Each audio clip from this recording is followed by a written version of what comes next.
ನಮಸ್ತೆ ವೀಕ್ಷಕರೇ, maths class S J YouTube ಚಾನಲ್ಗೆ ಸ್ವಾಗತ. ನಾನು ನಿಮ್ಮ ಶಿವಯೋಗಿ. ವೀಕ್ಷಕರೇ, ಇಂದಿನ ಈ ಒಂದು ತರಗತಿಯಲ್ಲಿ ನಾನು ಕ್ಲಾಸ್ 10 ಮ್ಯಾಥ್ಸ್ ಒಂದು ವಿಷಯದ 8ನೇ ಚಾಪ್ಟರ್ ವಾಸ್ತವ ಸಂಖ್ಯೆಗಳು ಅಂತಕ್ಕಂಥದ್ದೇನಿದೆ ಅಲ್ವಾ, ಸೊ ಈ ಒಂದು ಚಾಪ್ಟರ್ಲಿಂದು ಅಭ್ಯಾಸ 8.2 ಕ್ವಶನ್ ನಂಬರ್ 1ರಿಂದ 3 ತಿಳಿಸ್ಕೊಡ್ತೀನಿ ಅಂತ. ಸೊ ಇವೇನಾದ 3 ಮಾರ್ಕಿಂದು ಫಿಕ್ಸ್ ಕ್ವಶನ್ಸ್ಗಳು ನೋಡ್ರಿ. ಮತ್ತು ಇದು ಸಿಲೆಬಸ್ ಏನಿದೆ ಅಂದರೆ ಆ್ಯಸ್ ಪರ್ ನ್ಯೂ ಸಿಲೆಬಸ್ ಇದೆ ನೋಡಿರಿ. 2024-25 ಏನು ಸಿಲೆಬಸ್ ಅದಲ್ವಾ, ಅದ್ರ ಪ್ರಕಾರ ಹೇಳ್ತಾ ಇದ್ದೀನಿ. 2024-25 ಪ್ರಕಾರ 8.1 ಮತ್ತು 8.2 ಎಕ್ಸಸೈಸ್ಗಳು ಅಭ್ಯಾಸಗಳು ಅಷ್ಟೇ ಅದ ನೋಡಿರಿ. ಓಕೆ, 8.3 ಇಲ್ಲ, 8.4 ಇಲ್ಲ. ಅರ್ಥ ಆಯ್ತಾ? ತಿಳಿತಲ್ವಾ? ಕೇವಲ 2 ಎಕ್ಸಸೈಸ್ ಅಷ್ಟೇ ಅದಾವ. ಈಗಾಗಲೇ ನಾನು ಇದಕ್ಕಿಂತ ಮುಂಚೆ ವಿಡಿಯೋ ಅಲ್ಲಿ 8.1 ಹೇಳ್ಕೊಟ್ಟಿದ್ದೀನಿ.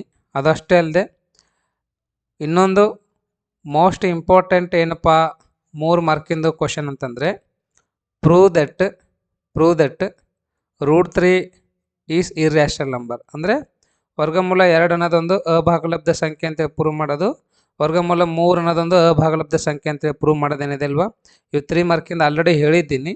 ಅದು ತಾವೇನಾದರೂ ನೋಡಿದ್ದಿಲ್ಲ ಅಂದರೆ ಈ ಕೂಡಲೇ ನೋಡಿರಿ. ಓಕೆ, ಸೊ ಕೆಲವೊಂದು ವಿದ್ಯಾರ್ಥಿಗಳೆಲ್ಲ ಇಂಗ್ಲೀಷ್ ಮೀಡಿಯಮಲ್ಲಿ ಕೇಳ್ತಾ ಇದ್ರು. ಆಲ್ರೆಡಿ ನಾನು ಇಂಗ್ಲೀಷ್ ಮೀಡಿಯಮಲ್ಲಿ ಅಪ್ಲೋಡ್ ಮಾಡಿದ್ದೀನಿ ರೀ. Okay, already uploaded, you can watch right. ಪ್ಲೇಲಿಸ್ಟಲ್ಲಿ ಹೋಗ್ರಿ, ಪ್ಲೇಲಿಸ್ಟಲ್ಲಿ ಹೋಗಿ ತಾವು ಅವುಗಳನ್ನು ನೋಡ್ಬೋದು.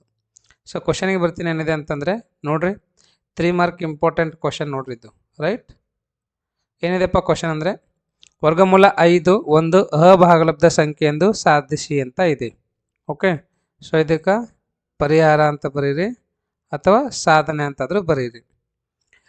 ಇಲ್ಲಿ ಏನು ಮಾಡ್ಬೇಕು ನಾವು ಅಂತಂದರೆ ವರ್ಗಮೂಲ 5 ಒಂದು ಭಾಗಲಬ್ಧ ಸಂಖ್ಯೆ ಎಂದುಕೊಳ್ಳೋಣ ಅಂತ ಬರೀರಿ. ಓಕೆ, ಇದೇನು ಅನ್ಬೇಕು ನಾವು, ಒಂದು ಭಾಗಲಬ್ಧ ಸಂಖ್ಯೆ ಎಂದುಕೊಳ್ಳೋಣ ರೈಟ್. ಇದು ಭಾಗಲಬ್ಧ ಸಂಖ್ಯೆ ಆಗಿತ್ತು ಅಂದರೆ ಇದನ್ನು ಏನಂತ ಬರಿಬೋದು ನಾವು, a/b ಅಂತ ಬರೀಬೋದು. a ಮತ್ತು b ಇವೆರಡು ಏನಾಗಿರ್ತಾವೆ ರೀ, ಪೂರ್ಣಾಂಕಗಳಾಗಿರ್ತಾವೆ. ಅದನ್ನು ಬರೀರಿ, ಪೂರ್ಣಾಂಕಗಳು. ಮತ್ತು b ಏನಾಗಿರ್ಬಾರ್ದು, 0ಕ್ಕೆ ಸಮನಾಗಿರ್ಬಾರ್ದು ನೋಡ್ರಿ ರೈಟ್. ಇಷ್ಟು ಬರೆದ್ರಲ್ವಾ. ಇವಾಗ ವರ್ಗಮೂಲ 5 ಸಮನಾಗಿದೆ, a/b ಇದೆ. a ಮತ್ತು b ಎರಡು ಪೂರ್ಣಾಂಕಗಳದಾವ ಮತ್ತು b is not equal to 0 ಅದ. ಓಕೆ, ಇಲ್ಲಿ ಇನ್ನೊಂದು ಏನಂದರೆ a ಮತ್ತು b ಎರಡೂ ಸಹ ಅವಿಭಾಜ್ಯ ಸಂಖ್ಯೆಗಳದಾವ ಅಂತ ಬರೀರಿ. ಓಕೆ, ಅವಿಭಾಜ್ಯ ಸಂಖ್ಯೆ ಅಂದರೆ ಗೊತ್ತಾ, ಸಹ ಅವಿಭಾಜ್ಯ ಸಂಖ್ಯೆ ಅಂದರೆ ಇವೆರಡು ನಡಬರ್ಕಿಂದು ಸಾಮಾನ್ಯ ಅಪವರ್ತನ, ಅಂದರೆ ಸಾಮಾನ್ಯ ಅಪವರ್ತನ ಒಂದಿರಬೇಕು. ಅವಕ್ಕೆ ಸಹ ಅವಿಭಾಜ್ಯ ಸಂಖ್ಯೆಗಳು ಅಂತ ಕರಿತಿದ್ದೇವೆ ರೀ. ಓಕೆ, ಸೊ ವರ್ಗಮೂಲ 5 ಸಮನಾಗಿದೆ, a/b ಇದೆ ಅಲ್ವಾ. ಇದು ಬಾಗಿಲೆ b ಇದನ್ನು ಈ ಕಡೆ ತೊಗೊಂಡು ಬರ್ರಿ, ಗುಣಿಲೆ ಆಗುತ್ತೆ. b ಗುಣಿಲೆ ವರ್ಗಮೂಲ 5 ಸಮನಾಗಿದೆ a ಆಯಿತು. ಇಲ್ಲೇನು ಮಾಡ್ಬೇಕಂದ್ರೆ ಎರಡೂ ಕಡೆ ವರ್ಗ ಮಾಡಿದಾಗ ಅಂತ ಬರೀರಿ. ವರ್ಗ ಮಾಡಿದಾಗ ಏನಾಗ್ತದಪ್ಪ, ಎರಡು ಕಡೆ ವರ್ಗ ಮಾಡಿದಾಗ ಅಂತಂದರೆ 5b² ಆಗ್ತದೆ, ಸಮನಾಗಿದೆ a² ಆಗ್ತದೆ. ಹೌದಲ್ವಾ. ನೆಕ್ಸ್ಟ್ b² ಸಮನಾಗಿದೆ a², ಇದು ಗುಣಿಲೆ ಇದನ್ನು ಈ ಕಡೆ ತೊಗೊಂಬರಿ, ಬಾಗಿಲೆ ಆಗುತ್ತೆ. ಇಲ್ಲೇನಾಗ್ತಾ ಇದೆ ಅಂತಂದರೆ a² 5ರಿಂದ ಭಾಗ ಹೋಗ್ತಾ ಇದೆ. ಅದಕ್ಕೆ ಏನಂತ ಬರೀತೀರಿ, 5 ಇದು a² ಅನ್ನು ಭಾಗಿಸುತ್ತದೆ ಅಂತ ಬರೀರಿ. ಹೌದಾ, ಇಲ್ಲಿ a² 5ರಿಂದ ಭಾಗ ಹೋದ್ರೆ ನಮಗೆ b² ಬರ್ತಾ ಇದೆ. ಹಾಗಾಗಿ a² 5ರಿಂದ ಭಾಗಿಸ್ತದೆ ಅಂತ ಬರೀತಾವೆ. 5 ಇದು a² ಅನ್ನು ಭಾಗಿಸುತ್ತದೆ ಅಂತ ಬರೀರಿ. 5 a² ಅನ್ನು ಭಾಗಿಸ್ತದಲ್ವ, ಅದೇ ರೀತಿಯಿಂದ 5 ಏನು ಮಾಡ್ತಂದರೆ 5 ಇದು a ಅನ್ನು ಸಹ ಭಾಗಿಸುತ್ತದೆ ಅಂತ ಬರೀರಿ. 5 ಏನು ಮಾಡ್ತಾರೆ, a² ಭಾಗಿಸ್ತದೆ ಮತ್ತು a ಭಾಗಿಸ್ತದೆ. ಓಕೆ, a/5 ಬರೀರಿ. ಓಕೆ, a/5 ಸಮನಾಗಿದೆ c. ಇದನ್ನು ಮತ್ತೆ ಯಾವ ಥರ ಬರಿಬೋದು ಅಂದರೆ a = 5c ಅಂತ ಬರಿಬೋದು ನೋಡಿರಿ. a = 5c ಅಂತ ಬರಿಬೋದು. ಇದರ ಬೆಲೆ ಏನದ, ಇದು ಸಮೀಕರಣ 1 ಅಂತ ಅಂದ್ಕೊಳ್ರಿ. ಇದ್ರ ಬೆಲೆ ಸಮೀಕರಣ 1ರಲ್ಲಿ ಹಾಕೋಣಂತ್ರಿ. ಓಕೆ, ಬರೀರಿ, a = 5c ಅನ್ನು ಸಮೀಕರಣ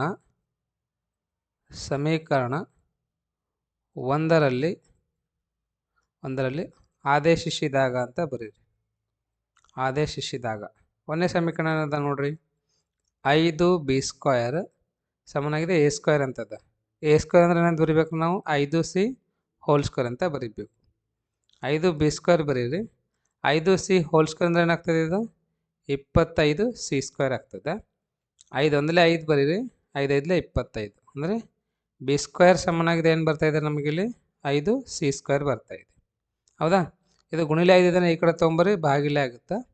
b² ಭಾಗಿಲೆ 5 ಅಂದರೆ c² ಐತೆ ನೋಡ್ರಿ. ಏನೈತೆ ಇದು, b² ಭಾಗಿಲೆ 5 ಅಂತಂದರೆ ನಮಗೇನು ಸಿಗ್ತಾ ಇದೆ, ಇಲ್ಲಿ c² ಸಿಗ್ತಾ ಇದೆ. ಇದರ ಅರ್ಥ ಏನು ಅಂತಂದರೆ b²ಗೆ 5 ಏನು ಮಾಡಕತ್ತದ, ಭಾಗ ಮಾಡ್ಲಕತ್ತದ. ಹೌದಲ್ವಾ, ಸೊ ಇದನ್ನು ಬರೀರಿ. 5 ಇದು b² ಅನ್ನು ಭಾಗಿಸುತ್ತದೆ ಅಂತ ಬರೀರಿ. ಓಕೆ, 5 ಏನು ಮಾಡಕತ್ತದ, b²ಗೆ ಭಾಗ ಮಾಡಕತ್ತದ. ಏನು ಉಳಿತಾವ ನಮ್ಗೆ, c² ಉಳಿತದೆ. ಸಪೋಸ್ 5 ಏನಾದರೂ b² ಭಾಗ ಮಾಡ್ತು ಅಂದರೆ 5 bಗೂ ಭಾಗ ಮಾಡ್ತದೆ.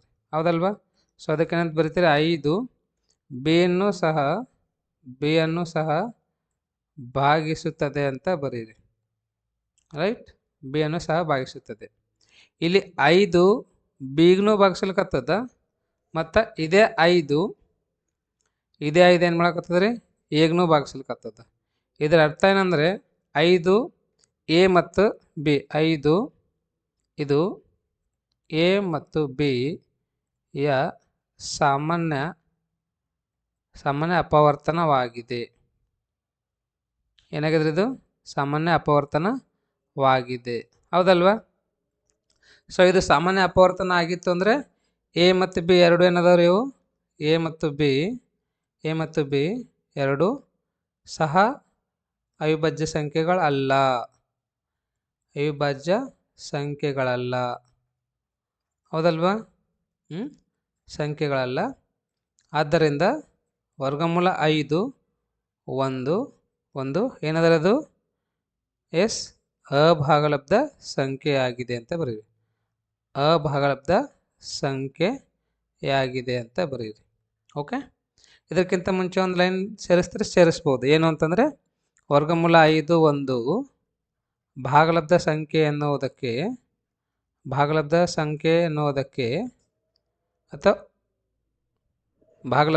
ಎನ್ನುವುದಕ್ಕೆ ವಿರೋಧವಾಗಿದೆ ಅಂತ ಬರೀರಿ. ಓಕೆ, ವರ್ಗಮೂಲ 5 ಒಂದು ಭಾಗಲಬ್ಧ ಸಂಖ್ಯೆ ಅನ್ನೋದಕ್ಕೆ ವಿರೋಧವಾಗಿದೆ. ಆದ್ದರಿಂದ ವರ್ಗಮೂಲ 5 ಒಂದು ಅಭಾಗಲಬ್ಧ ಸಂಖ್ಯೆ ಅಂತ ಬರೆದ್ರಿ ಅಂದರೆ ಸಾಕು. ಓಕೆ, ಇಷ್ಟು ಬರಿಬೇಕು ನೋಡ್ರಿ. ಇಷ್ಟು ಬರೆದ್ರಿ ಅಂದ್ರೆ ನಿಮ್ಗೆ ಎಷ್ಟು ಸಿಗ್ತದ, 3 ಮಾರ್ಕ್ ಬರ್ತದ. ಯಾವುದೇ ಕಾರಣಕ್ಕೂ ಮಿಸ್ ಮಾಡ್ಲಿಕ್ಕೆ ಹೋಗ್ಬೇಡ್ರಿ. ನೀಟಾಗಿ ತಿಳ್ಕೊಂಡು ಇದನ್ನು ಪ್ರಾಕ್ಟೀಸ್ ಮಾಡಿರಿ. ಅರ್ಥ ಆಯ್ತಾ? ಒಂದು 2 ಸರ್ತಿ ನೋಡ್ರಿ, ತಿಳಿಲಿಲ್ಲ ಅಂದ್ರೆ ತಾನೇ ಅರ್ಥ ಆಗ್ತದೆ. ನೆಕ್ಸ್ಟ್ ಕ್ವಶನ್ ನೋಡ್ರಿ ಏನಿದೆ ಅಂತಂದರೆ 3 + 2 ವರ್ಗಮೂಲ 5 ಇದು ಒಂದು ಅಭಾಗಲಬ್ಧ ಸಂಖ್ಯೆ ಎಂದು ಸಾಧಿಸಿ ಅಂತ ಇದೆ. ಹೌದಲ್ವಾ, ಸೊ ನೀವು ಸಾಧನೆ ಆದರೂ ಬರೀರಿ, ಪರಿಹಾರ ಆದ್ರೂ ಬರೀರಿ. Okay, right. ಇದೊಂದು ಅಭಾಗಲಬ್ಧ ಸಂಖ್ಯೆ ಎಂದು ಸಾಧಿಸಿ ಅಂದ್ರೆ ನೀವು ಇದಕ್ಕೆ ಭಾಗಲಬ್ಧ ಸಂಖ್ಯೆ ಅನ್ಕೋಬೇಕು. 3 + 2 ವರ್ಗಮೂಲ 5 ಒಂದು ಭಾಗಲಬ್ಧ ಸಂಖ್ಯೆ ಎಂದುಕೊಳ್ಳಿ ಅಂತ ಬರೀರಿ.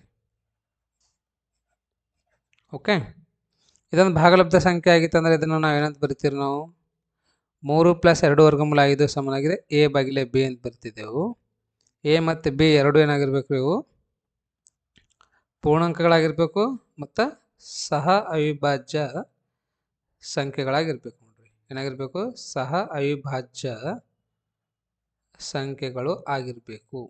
ಓಕೆ, ಮತ್ತು b ಏನಾಗಿರ್ಬಾರ್ದ್ರಿ, ಇಲ್ಲಿ ಶೂನ್ಯ b ಏನಾಗಿರ್ಬಾರ್ದು, ಶೂನ್ಯ ಆಗಿರ್ಬಾರ್ದು. ನೋಡ್ರಿ, b ಶೂನ್ಯ ಆಗಿರ್ಬಾರ್ದು.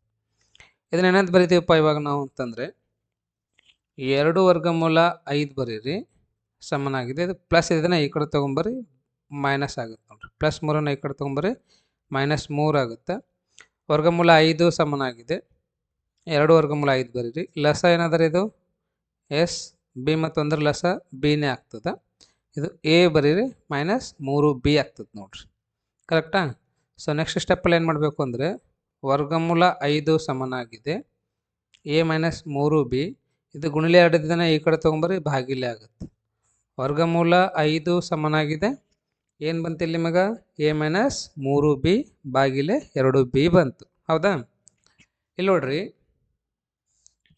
ಎ ಮೈನಸ್ 3b ಮತ್ತು 2b ಇವೆರಡೂ ಪೂರ್ಣಾಂಕಗಳದಾವ. ಹೌದಾ? ಪೂರ್ಣಾಂಕಗಳಾಗಿವೆ ಮತ್ತು ಇವು ಭಾಗಲಬ್ಧ ಸಂಖ್ಯೆ ಅಂತ ಅನ್ಬೋದು. ನೀವು ಏನಿದು ಭಾಗಲಬ್ಧ ಸಂಖ್ಯೆ ಆಗಿವೆ ಅಂತ ಬರೀರಿ. ಓಕೆ, ಆದರೆ ನಿಮಗೆ ಗೊತ್ತದೆ ಇಲ್ಲಿ ಏನಂತಂದರೆ ವರ್ಗಮೂಲ 5 ಒಂದು ಅಭಾಗಲಬ್ಧ ಸಂಖ್ಯೆಯಾಗಿದೆ.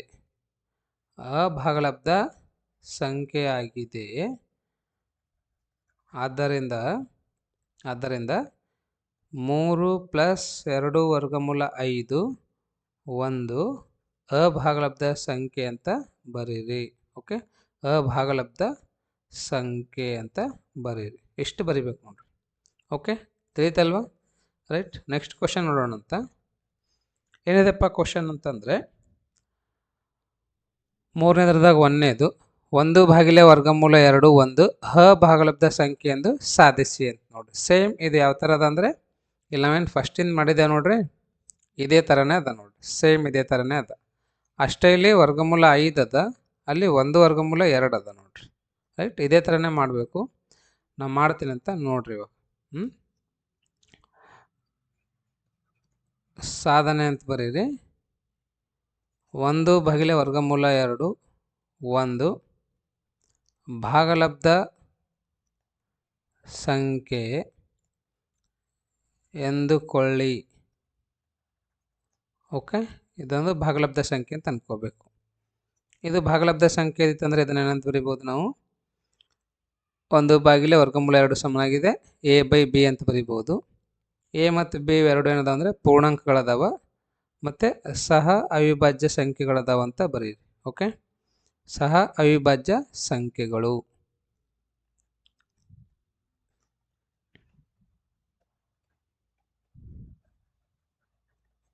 ಮತ್ತು ಬಿ ಏನಾಗಿರ್ಬಾರ್ದು, 0ಕ್ಕೆ ಸಮನಾಗಿರ್ಬಾರ್ದು. ಸಹ ಅವಿಭಾಜ್ಯ ಸಂಖ್ಯೆ ಅಂದರೆ ಎ ಮತ್ತು ಬಿದಾಗ ಎರಡರದಾಗ ಸಾಮಾನ್ಯ ಅಪವರ್ತನ ಎಷ್ಟು ಇದ್ದಿರ್ತದೆ ರೀ? 1 ಇದ್ದಿರ್ತದೆ. ಓಕೆ, ಸೊ ಇವಾಗ ಏನು ಮಾಡ್ರಿ ಅಂದರೆ ಇದು ಭಾಗಿಲೆ ಬೀದಿದನ ಈ ಕಡೆ ತೊಗೊಂಬರಿ ಗುಣಿಲೆ ಆಗುತ್ತೆ. ಇದು ಭಾಗಿಲೆ ದಿನ ಈ ಕಡೆ ತೊಗೊಂಡ್ಬರಿ ಈ ಕಡೆ ಗುಣಿಲೆ ಆಗುತ್ತೆ. ಎ ಗುಣಿಲೆ ವರ್ಗಮೂಲ 2 ಇತ್ತು. ಏನು ಮಾಡಬೇಕಪ್ಪ ಇವಾಗ ಅಂದರೆ ಎರಡೂ ಕಡೆ ವರ್ಗ ಮಾಡಿದಾಗ ಅಂತ ಬರೀರಿ. ಎರಡೂ ಕಡೆ ವರ್ಗ ಮಾಡಿದಾಗ ಏನಾಗುತ್ತೆ? ಇದು b² ಸಮನಾಗಿದೆ a² × 2 ಆಗ್ತದೆ ನೋಡ್ರಿ. ಹೌದಲ್ವಾ? ಸೊ ಇದು ಗುಣಿಲೆ 2 ಇದ್ದಿದ್ದಾನೆ ಈ ಕಡೆ ತೊಗೊಂಡ್ಬರಿ ಭಾಗಿಲೆ ಆಗುತ್ತೆ. b² ಭಾಗಿಲೆ 2 ಸಮನಾಗಿದೆ a² ಆಯ್ತು ನೋಡ್ರಿ. ಏನೈತ್ರಿ? b² ಭಾಗಿಲೆ 2 ಸಮನಾಗಿದೆ a² ಆಯಿತು. ಇದರ ಅರ್ಥ ಏನಂದರೆ 2 ಇದು b² ಅನ್ನು ಭಾಗಿಸುತ್ತಿದೆ ಅಂತ ಬರೀರಿ. ಭಾಗಿಸುತ್ತದೆ ಅಂತ ಬರೀರಿ. ಓಕೆ, 2 ಇದು b² ಅನ್ನು ಭಾಗಿಸುತ್ತದೆ. 2 b² ಭಾಗಿಸ್ತಂದ್ರೆ 2 ಇದು ಬಿಗ್ನು ಭಾಗಿಸ್ತದೆ ರೀ. ಬಿ ಅನ್ನು ಸಹ ಭಾಗಿಸುತ್ತದೆ ಅಂತ ಬರೀರಿ. ಓಕೆ, ಸೊ ಇವಾಗ 2 ಬಿಗೆ ಭಾಗಿಸ್ತಂದ್ರೆ ನಮಗೇನು ಸಿಗ್ತದೆ ರೀ? ಸಿ ಸಿಗ್ತದೆ. ಇದನ್ನ ಏನಂತ ಬರಿಬೋದು ನಾವು? b = 2c ಅಂತ ಬರಿಬೋದು. ಕರೆಕ್ಟಾ? ಎಸ್, b = 2c ಅಂತ ಬರೀರಿ. ನೆಕ್ಸ್ಟ್ ನೋಡ್ರಿ, ಇದನ್ನು ಸಮೀಕರಣ 1 ಅಂತ ಅಂದ್ಕೊಳ್ರಿ. ಓಕೆ, ಸೊ b = 2c ಅನ್ನು ಸಮೀಕರಣ 1ರಲ್ಲಿ ಆದೇಶಿಸಿದಾಗ ಅಂತ ಬರೀರಿ. ಓಕೆ, ಸಮೀಕರಣ 1ರಲ್ಲಿ ಆದೇಶಿಸೋಣ. ಎಸ್, ಏನದ ರೀ ಸಮೀಕರಣ 1? ಇಲ್ಲದ ನೋಡ್ರಿ, b² ಇದ್ದಲ್ಲಿ ಏನು ಹಾಕ್ಬೇಕು ನಾವು? 2c ಹಾಕಬೇಕು. ಬಿ ಇದ್ದಲ್ಲಿ 2 ಹಾಕ್ರಿ, 2c ಹಾಕ್ರಿ, ಹೋಲ್ ಸ್ಕ್ವೇರ್ ಬರೀರಿ. ಸಮನಾಗಿದೆ a² ಗುಣಿಲೆ 2 ಬರೀರಿ. 2c ಹೋಲ್ ಸ್ಕ್ವೇರ್ ಅಂದರೆ 4c² ಆಯಿತು. ಇದು 2a² ಆಗ್ತದೆ. 2 1 2, 2 2 4. ಎರಡು ಸಿ ಸ್ಕ್ವೇರ್ ಸಮನಾಗಿದೆ ಏನಾಯ್ತು ರೀ ಎ ಸ್ಕ್ವೇರ್ ಆಯಿತು. ಸಿ ಸ್ಕ್ವೇರ್ ಸಮನಾಗಿದೆ ಏನಾಯ್ತು ರೀ ಇದು ಎ ಸ್ಕ್ವೇರ್ ಬಾಗಿಲೆ 2 ಆಗ್ತದೆ ನೋಡಿರಿ. ಕರೆಕ್ಟ್ ಅಲ್ವಾ? ಎಸ್, ಸಿ ಸ್ಕ್ವೇರ್ ಸಮನಾಗಿದೆ ಎ ಸ್ಕ್ವೇರ್ ಬಾಗಿಲೆ 2 ಆಗ್ತದೆ. ಎ ಸ್ಕ್ವೇರ್ ಬಾಗಿಲೆ 2. ಇವಾಗ ಏನು ಗೊತ್ತೈತೆ ನಿಮಗೆ? 2 ಇದು ಎ ಸ್ಕ್ವೇರನ್ನು ಭಾಗಿಸುತ್ತದೆ ಅಂತ ಬರೀರಿ. ಹೌದಲ್ವಾ? 2 ಏನು ಮಾಡಕತ್ತೆ ಎ ಸ್ಕ್ವೇರಿಗೆ ಭಾಗಿಸ್ಲಿಕ್ಕತ್ತದ. 2 ಎ ಸ್ಕ್ವೇರಿಗೆ ಭಾಗಿಸ್ತು ಅಂದರೆ 2 ಏನು ಮಾಡ್ತದೆ ಏಗ್ನೂ ಭಾಗಿಸ್ತದೆ. ಇಲ್ಲಿ ಬರೀರಿ 2 2 2 ಇದು ಎಯನ್ನು ಸಹ ಭಾಗಿಸುತ್ತದೆ ಅಂತ ಬರೀರಿ. 2 ಇದು ಏನು ಮಾಡ್ತದೆ ಏಗ್ನೂ ಭಾಗಿಸ್ತದೆ. ಹೌದಲ್ವಾ? ಸೊ ನೆಕ್ಸ್ಟ್ ಏನು ಬರೀತೀರಿ ಅಂದರೆ 2 ಇದು ಎ ಮತ್ತು ಬಿಯ ಸಾಮಾನ್ಯ ಅಪವರ್ತನವಾಗಿದೆ. ಹೌದಿಲ್ಲ? ಇದು ಇದು ಇದು ಭಾಗಲಬ್ಧ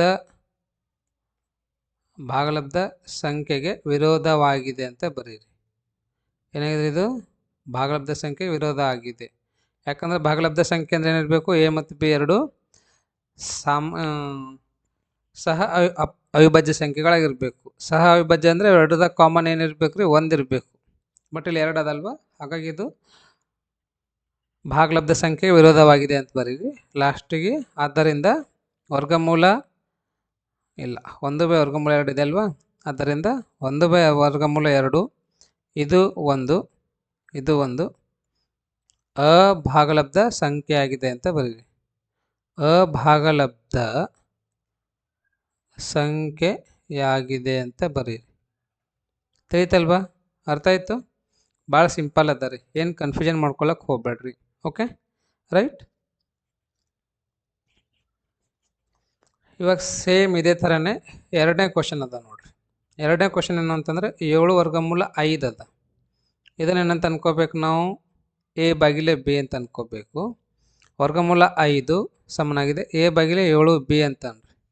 ರೈಟ್? ಗುಣಿಲಿದ್ದೇನೆ ಈ ಕಡೆ ತೊಗೊಂಬರಿ, ಬಾಗಿಲೆ ಆಗಿತ್ತು. ಇದು ಒಂದು ಭಾಗಲಬ್ಧ ಸಂಖ್ಯೆ ಆಗ್ತದೆ. ಬಟ್ ವರ್ಗಮೂಲ 5 ಏನದಲ್ವ ಇದು ನಮಗೆ ಗೊತ್ತದ ರೀ, ಇದೊಂದು ಅಭಾಗಲಬ್ಧ ಸಂಖ್ಯೆ ಆಗಿದೆ. ಹೌದಲ್ವಾ? ಹಾಗಾಗಿ ಇವೆರಡೂ ಸಮ ಆಗಂಗಿಲ್ಲ, ವಿರೋಧ ಆಗ್ತಾವೆ. ಒಂದು ಅಭಾಗಲಬ್ಧ ಒಂದು ಭಾಗಲಬ್ಧ ಹಂಗಂಗೆ ಇರ್ತಾವೆ. ಹಾಗಾಗಿ ಇದು ಸತ್ಯಕ್ಕೆ ದೂರವಾಗಿದೆ ಅಂತ ಬರೀರಿ. ಮತ್ತು 7/5 ಒಂದು ಅಭಾಗಲಬ್ಧ ಸಂಖ್ಯೆ ಅಂತ ಬರೀರಿ. ಓಕೆ, ಇದರಲ್ಲಿ ಇವಾಗ ಮೂರನೇದು ನೋಡ್ರಿ, ಲಾಸ್ಟ್ ಏನಿದೆ ಅಂತಂದರೆ ಮೂರನೇದು ಏನಿದೆಪ್ಪ? 6 + ವರ್ಗಮೂಲ 2 ಅಂತದ ನೋಡ್ರಿ. 6 + ವರ್ಗಮೂಲ 2 ಅದಲ್ಲ. ಸೊ ಇದು ಯಾವ ಥರ ಬರೀಬೇಕು ಅಂದ್ರೆ, ಇಲ್ಲಿ ಎರಡನೇದು ಹೇಳಿದ್ದು ನೋಡ್ರಿ, ಸೇಮ್ ಇದೇ ಥರ ಬರೀಬೇಕು ನೋಡ್ರಿ. ಇಲ್ಲಿ 3 + 2 ವರ್ಗಮೂಲ 5 ಅದ ಇಲ್ಲ. ಬಟ್ ಲಾಸ್ಟ್ ಏನದ ರೀ 6 + ವರ್ಗಮೂಲ 2 ಅದ. ಸೇಮ್ ಇದೇ ಥರನೇ ಬರೀಬೇಕು, ಇದೇ ಮೆಥಡ್. ನಾನು ಸ್ವಲ್ಪ ಶಾರ್ಟಾಗಿ ಹೇಳ್ಕೊಡ್ತೀನಿ ನೋಡ್ರಿ ನಿಮಗೆ. ಇದನ್ನು ಏನನ್ಬೇಕು ನಾವು? ಒಂದು ಭಾಗಲಬ್ಧ ಸಂಖ್ಯೆ ಅಂತ ಅಂದ್ಕೊಳ್ರಿ. ಅದೆಲ್ಲ ಬರೀರಿ ನೀವು ನೀಟಾಗಿ. ಓಕೆ, 6 + ವರ್ಗಮೂಲ 2 ಸಮನಾಗಿದೆ a/b ಅಂತ ಬರ್ಕೊರಿ. ಭಾಗಲಬ್ಧ ಸಂಖ್ಯೆ ಆಗಿತ್ತಂದ್ರೆ ಇಲ್ಲಿ ವರ್ಗಮೂಲ 2 ಸಮನಾಗಿದೆ a/b ಆಗ್ತದೆ. +6 ಇದನ್ನು ಈ ಕಡೆ ತೊಗೊಂಬರಿ, -6 ಆಗ್ತದೆ. ಸೊ ವರ್ಗಮೂಲ 2 ಸಮನಾಗಿದೆ a - 6b/b ಆಗ್ತದೆ ನೋಡ್ರಿ. ಹೌದಲ್ವಾ? ಸೊ ಇದು ಒಂದೇನದ ರೀ ಭಾಗಲಬ್ಧ ಸಂಖ್ಯೆ ಅಂತ ಅಂದ್ಕೊಳ್ರಿ. ಬಟ್ ನಮಗೆ ಗೊತ್ತದ ವರ್ಗಮೂಲ 2 ಇದೇನದ ರೀ ಒಂದು ಅಭಾಗಲಬ್ಧ ಸಂಖ್ಯೆ ಅದ. ಹೌದಲ್ವಾ? ಸೊ ಹಾಗಾಗಿ ನೀವೇನು ಬರೀತೀರಿ ಅಂದರೆ 6 + ವರ್ಗಮೂಲ 2 ಒಂದು ಅಭಾಗಲಬ್ಧ ಸಂಖ್ಯೆ ಆಗಿದೆ ಅಂತ ಬರೀರಿ. ಓಕೆನಾ? ಸೊ ಈ ಒಂದು ವಿಡಿಯೋ ತಮಗೆ ಅರ್ಥ ಆಗಿದೆ ಅಂತ ಅಂದ್ಕೊತೀನಿ. ಮತ್ತು ತಮಗೇನಾದರೂ ಡೌಟ್ ಇದ್ದರೆ ಕಮೆಂಟಲ್ಲಿ ಕಮೆಂಟ್ ಮಾಡಿ ತಿಳಿಸ್ರಿ. ಈ ಒಂದು ವಿಡಿಯೋ ಏನಾದರೂ ಇಷ್ಟ ಆಗಿತ್ತು ಅಂದರೆ ಒಂದು ಲೈಕ್ ಕೊಡಿರಿ. ಆದಷ್ಟು ಬೇಗ ನಿಮ್ಮ ಫ್ರೆಂಡ್ಸಿಗೂ ಸಹ ಶೇರ್ ಮಾಡಿರಿ. ಇನ್ನು ಯಾರಾದರೂ ನಂದು ಟೆಲಿಗ್ರಾಮ್ ಗ್ರೂಪಿಗೆ ಜಾಯ್ನ್ ಆಗಿದ್ದಿಲ್ಲ ಅಂದರೆ ಈ ಕೂಡಲೇ ಟೆಲಿಗ್ರಾಮ್ ಗ್ರೂಪಿಗೆ ಜಾಯ್ನ್ ಆಗಿರಿ. ಲಿಂಕ್ ಏನಾದರೂ ನಾನು ಡಿಸ್ಕ್ರಿಪ್ಷನಲ್ಲಿ ಕೊಟ್ಟಿದ್ದೆ ನೋಡಿರಿ. ಡಿಸ್ಕ್ರಿಪ್ಷನಲ್ಲಿದ್ದ ಲಿಂಕನ್ನು ಯೂಸ್ ಮಾಡಿ ತಾವು ನಂದು ಟೆಲಿಗ್ರಾಮ್ ಗ್ರೂಪಿಗೆ ಜಾಯ್ನ್ ಆಗಿರಿ. ಮತ್ತು ಯಾರಾದರೂ ಸಬ್ಸ್ಕ್ರೈಬ್ ಆಗಿದ್ದಿಲ್ಲ ಅಂದರೆ ಈ ಕೂಡಲೇ ಸಬ್ಸ್ಕ್ರೈಬ್ ಆಗಿರಿ. ಓಕೆ, ಅರ್ಥ ಆಯ್ತಲ್ವಾ? ಸೊ ಕ್ಲಾಸ್ 10 ಇವಾಗ ನಾನು ಟೋಟಲ್ 3 ಚಾಪ್ಟರ್ಸ್ ಕಂಪ್ಲೀಟ್ ಮಾಡಿದ್ದೆ ನೋಡಿರಿ. ಎಷ್ಟು? 3 ಚಾಪ್ಟರ್ಸ್ ಕಂಪ್ಲೀಟ್ ಮಾಡಿದ್ದೀನಿ. ಯಾವ್ಯಾವ ಕಂಪ್ಲೀಟ್ ಮಾಡಿದ್ದೀನಪ್ಪ ಅಂತಂದರೆ, ಒಂದನೇದು ಇದು ವಾಸ್ತವ ಸಂಖ್ಯೆಗಳು ಕಂಪ್ಲೀಟ್ ಆಯಿತು. ವಾಸ್ತವ ಸಂಖ್ಯೆಗಳು ಕಂಪ್ಲೀಟ್ ಆಯಿತು. ಮತ್ತು ಎರಡನೇದು ಹೇಳಬೇಕು ಅಂದರೆ ನಿರ್ದೇಶಾಂಕ ರೇಖಾಗಣಿತ ನೋಡಿರಿ. ಯಾವುದ್ರದ್ದು? ನಿರ್ದೇಶಾಂಕ ರೇಖಾಗಣಿತ. ಭಾಳ ಈಜಿ ಇದೆ ರೀ, ಮತ್ತು ಇಂಟ್ರೆಸ್ಟಿಂಗ್ನೂ ಅದ ನೋಡಿರಿ ರೇಖಾಗಣಿತ. ಮೂರನೇದು ವರ್ಗ ಸಮೀಕರಣಗಳು ಮುಗಿಸಿದ್ದೆ ನೋಡಿರಿ. ಓಕೆ, ಸೊ ತಾವೇನದಂದರೆ ಇವು 3 ಚಾಪ್ಟರ್ಸ್ಗಳನ್ನು ನೋಡಿ ಚೆನ್ನಾಗಿ ಅರ್ಥ ಮಾಡ್ಕೊಂಡು ಪ್ರಾಕ್ಟೀಸ್ ಮಾಡಿರಿ. ಓಕೆ, ಒಳ್ಳೆ ರೀತಿಯಿಂದ ತಾವು ನಾಲೆಜ್ ತಗೋರಿ. ಬರ್ತಕ್ಕಂಥ ಆ್ಯನ್ಯುವಲ್ ಎಕ್ಸಾಮಲ್ಲಿ ಒಳ್ಳೆ ರೀತಿಯಿಂದ ರಿಸಲ್ಟನ್ನು ಮಾಡಿರಿ ಅಂತ ಹೇಳ್ತಾ ಈ ಒಂದು ವಿಡಿಯೋನ ತಾವು ಇಷ್ಟು ತನಕ ನೋಡೋದಕ್ಕೆ ತಮ್ಮೆಲ್ಲರಿಗೂ ತುಂಬ ಧನ್ಯವಾದಗಳು. ಮತ್ತೆ ನಾವು ಮುಂದಿನ ಒಂದು ವಿಡಿಯೋ ಅಲ್ಲಿ ಭೇಟಿಯಾಗೋಣ ಅಂತ. Thank you so much.